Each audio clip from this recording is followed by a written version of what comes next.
หนาวเลยลูกหนาวเลยโอ้มานี่โอ้หนาวเสียให้ก่อนเอาเสื้อก่อนเดี๋ยวนะนี่อุ้ยได้เสื้อแล้วเว้ยเสื้อพี่สาวมาให้แล้วมาใส่วับค่อยหนาวตัวมา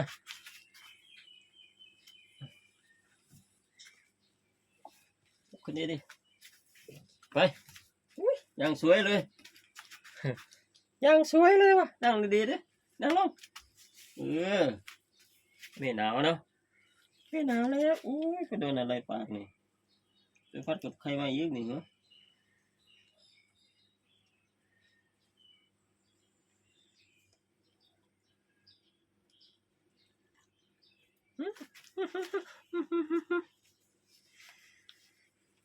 หนาวไหม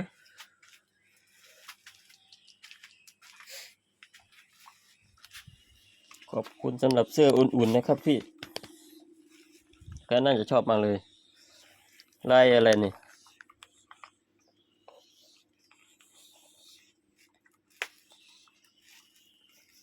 เจลลี่